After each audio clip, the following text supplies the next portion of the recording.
Islam, A Challenge to Religion, by G. A. Parwez. Chapter 10, Survival, Individual and Collective. Man's passion for life. The longing for immortality is deep-rooted in man. He clings to life passionately and recoils with horror from the prospect of extinction. He values life above all things, and for its preservation and prolongation is willing to pay the highest price, even in terms of pain and misery. For centuries, he has been tirelessly seeking the elixir of life which might enable him to prolong his life indefinitely.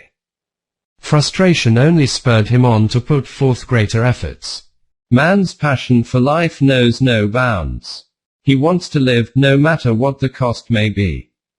At last man realized, and the realization was extremely painful to him, that death is inevitable and that his earthly career must, sooner or later, come to an end.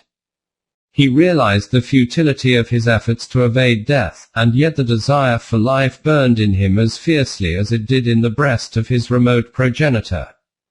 Satan, we are told, exploited Adam's intense longing for immortality and edged him from path of virtue. He assured Adam that the moment he tasted the forbidden fruit he would become immortal. Adam could not resist the temptation. In the Quran the story is recounted allegorically in a picturesque style.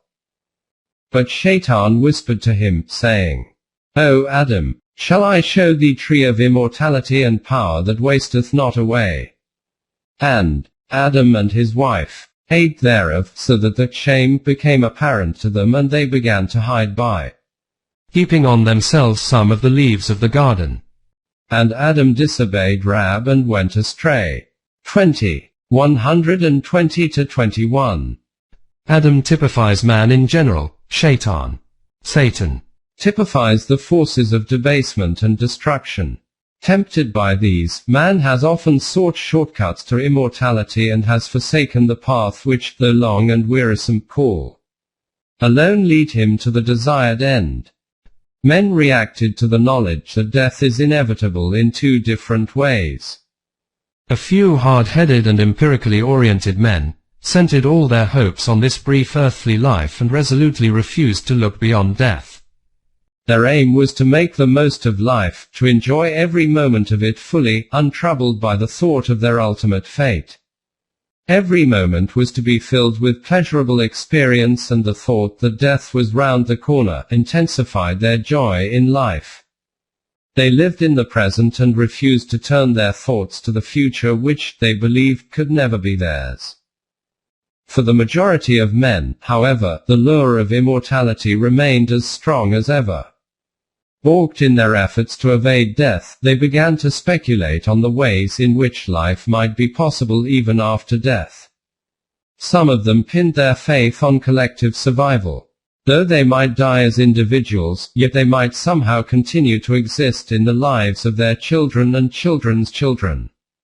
Their earthly career might come to an end, but the career of the life they had transmitted to their children might continue indefinitely. This belief offered them a grant of consolation. This is one of the reasons for man's pride in his progeny.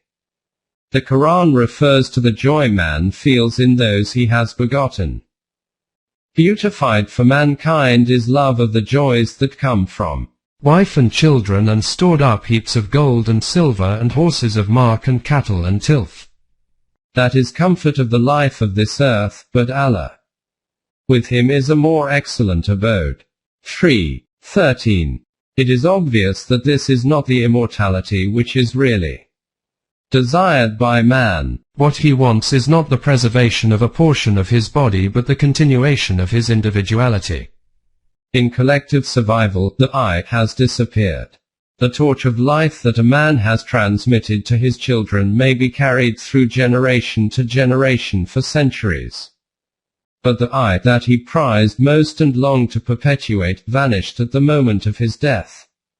Man longs not for collective survival but for the immortality of his individual self. This he cannot claim as his right, nor can he receive it as a gift from a higher being. Only through his personal efforts can man win immortality for his ego. He can conquer death, but only by developing himself to the degree at which he can stand the shock of death. As the Quran says, He has created life and death to prove you which of you is best in conduct. 67. 2. The verse, cited above, enshrines a great truth. To grasp it fully, we must consider it in all its aspects.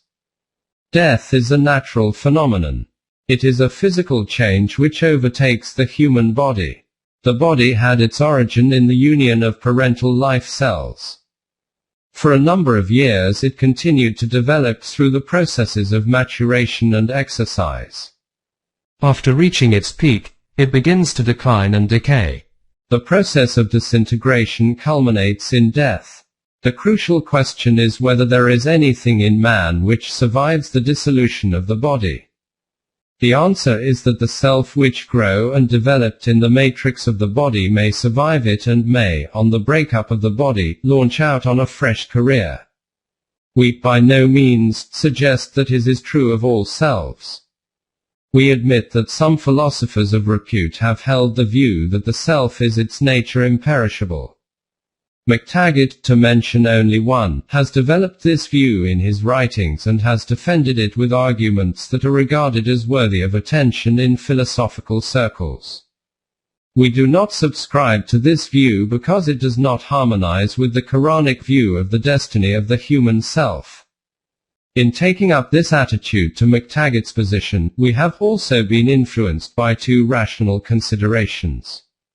Firstly, this view entails belief in the pre-existence of the self, for which there is not a shred of evidence.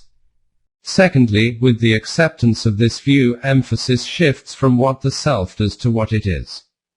Moral activity ceases to be of vital importance to the fate of the self. The self, it would seem, is assured of immortality, irrespective of the kind of life, virtuous or vicious, which is led in this world. The Quranic view is that immortality cannot be taken for granted. It is the prize which the self can win by right conduct and by its efforts to realize its potentialities.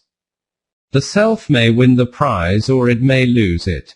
The issue depends on the quality and intensity of its effort and on no other factor.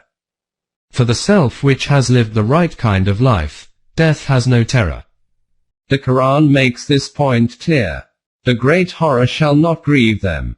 21. 103. The self wins immortality by the proper orientation of will and the performance of right action. This view is not dissimilar to the view of Professor Galloway, as the following passage shows, that every creature formed in the semblance of man, however brutish or undeveloped, is destined to immortality, is more than we dare affirm. To do so would require a deeper knowledge of divine economy than we possess. We agree with Lurtzer that every created thing will continue if and so long as its continuance belongs to the meaning of the world. That everything will pass away which had its authorized place only in a transitory phase of the world's course. Lortz's position is substantially the same as our own. The self which, through the acquisition of absolute values, has vitally related itself to the meaning and purpose of the universe will find death a transition to a higher place.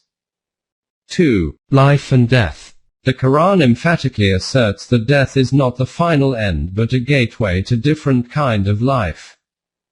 We mete out death among you. That we may transfigure you and make you what you know not. And verily you know the first creation. Why then do we not reflect? 56. 61-63. The real self, not being a part of the body, is not subject to physical laws.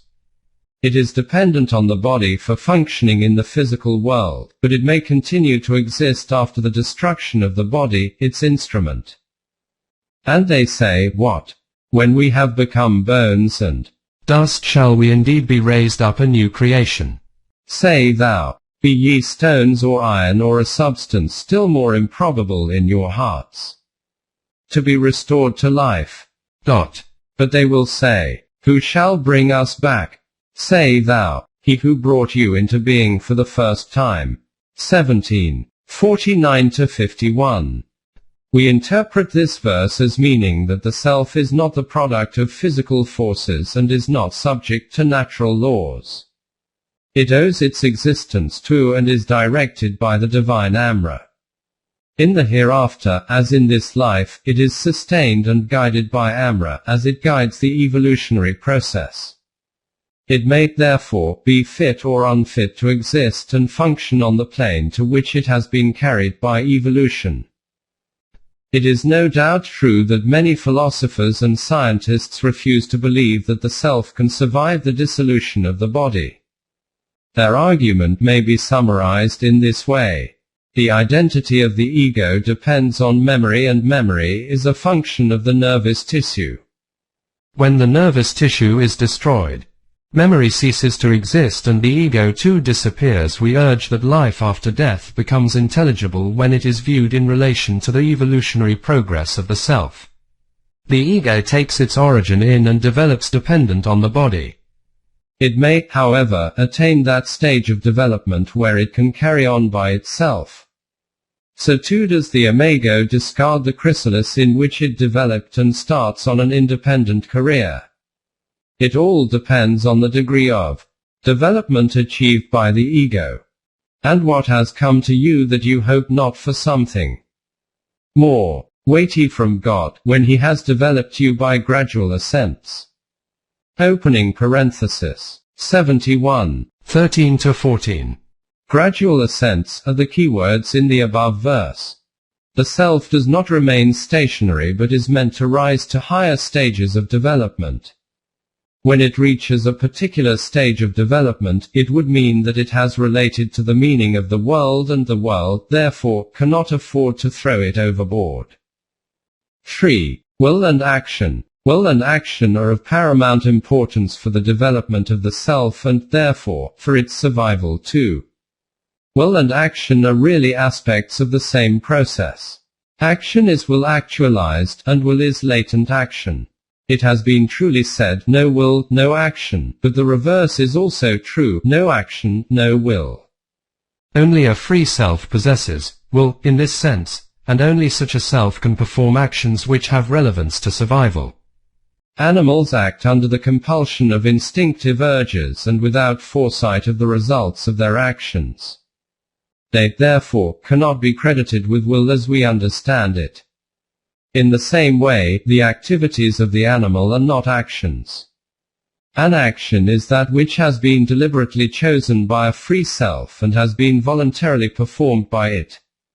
The free self expresses itself in action and holds itself responsible for it. Without freedom and responsibility, action, in this restricted sense, is not possible. These facts about will and action have a direct bearing on the question of survival. Man is the product of a long evolutionary process. This process does not stop at any point, but continues indefinitely. At a certain stage, man becomes an active participant in it, and through his free will and purposeful activity determines within certain limits both the speed and the direction of evolutionary process. This process, which has been at work in the world for untold eons, is now transformed into something far more rational and meaningful. It also becomes more dependent on its material, i.e., humanity through which it working. The primitive organisms were molded and shaped by natural force, so as to be fit for the next stage in evolution. It was a long and painful process in which the unfit were ruthlessly weeded out and the fit were permitted to flourish. Man cannot now depend on natural forces to mold him and make him fit for the next stage. He must do the higher stage on which he is to enter. His self is not changed by natural forces nor even by random activity. It is changed only by his moral activity, his freely chosen and voluntarily performed actions. If, through right actions, he has rendered himself fit for the next stage in the gradual ascent, he enters jhana or paradise, as each plane of existence must appear to someone coming from a lower one.